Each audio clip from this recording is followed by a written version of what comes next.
There is something special about a house full of people on New Year's Eve, crooning Auld Lang Syne more or less in tune, more or less at midnight. A lot of people like a good house party to ring in the new year, but not everybody knows how to plan one. That's what Sarah Shore is here for. She's the co-owner of DreamGroup Productions, a party planning company in Vancouver, and she's taken a few minutes off at this very busy time of year for her to share us some tips, and she joins us now. Hi, Sarah. Thanks for coming in. Hi. So, Hi, thanks for having me. Great. First off, how about telling us some of the trends for this year's party, since most of us around here are actually going to be working? Sure. Well, we're seeing a couple of trends right now with color especially. You know, using things like silver with striking colors such as chartreuse, fuchsia, and purple is a really popular color this year as well. And we're seeing trends with food. So doing fun types of presentation with food, something like a global time zone presentation. So as each time zone enters the new year, the guests are presented with a type of food from that time zone. Oh, that's cool. That's a great idea. Wow. Yeah. All right. Okay, so you're hosting a New Year's party. That's something you can do. But what are some of the other things that you need to keep in mind when hosting a good party? Well, things like starting early if you can. I mean, if you're looking at planning a party right now, that you can still pull off a really great one.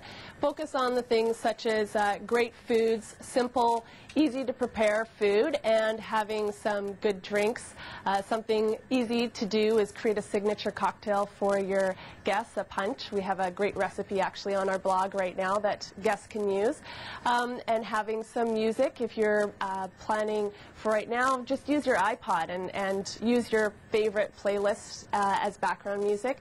And then, of course, you want to have a good plan in place for getting your guests home safely at the end of the night. After a successful party, you want to make sure that everyone gets home. That's a really big deal these days. Of course, yeah. So what do you recommend for that? Should they have taxi chits available in advance, or you know, a way of snatching people's keys before they run out the door? Or what do you, well, what do you I think suggest? the best thing is to make sure that you advise guests what your plan is. If it's in the invite, that's a great way to do it.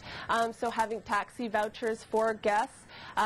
Using something like Keys Please, where someone will come to the party and actually drive your car home, so you don't have to come back the next day and grab it. Or if you have a big enough home, to have some extra blankets and pillows on hand so that if guests need to crash, they can. Or having a nearby hotel as an option as well is a good idea. Yeah, the hotel especially, because you don't want to have too many of those drunken guests hanging over at you. Yeah, it's very important these days. All right, now you told us a little bit about some of the food and stuff like that. What about party favors and stuff like that? Anything neat going on there this year?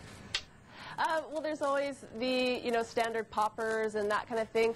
A lot of people are giving their guests gifts actually to take home for later to celebrate. If your party is not going well into the evening, give your guests a little favor, a little bottle of champagne, dessert for two, and maybe a video that they can take and watch at home. Well, that's not a bad idea. Now, we had a guest on the show a little while ago talking about kid-friendly New Year's Eve parties. Are you hearing a lot of that this year at all?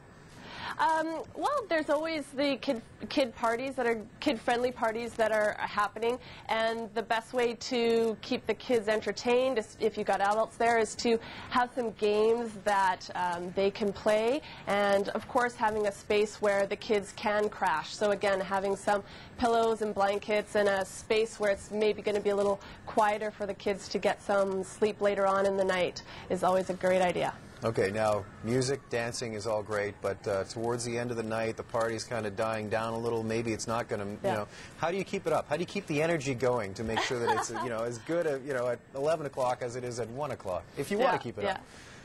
Well, having some activities on hand, games is actually can really get the laughter going. Things like Taboo, I just recently played that and we had a lot of fun. So having those games, if it's a smaller party, maybe that's going to be a main activity that you're going to do.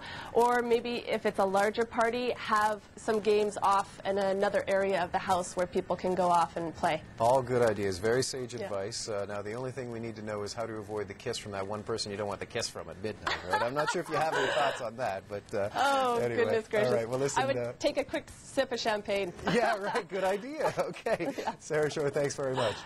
Thank you, Aaron. Okay.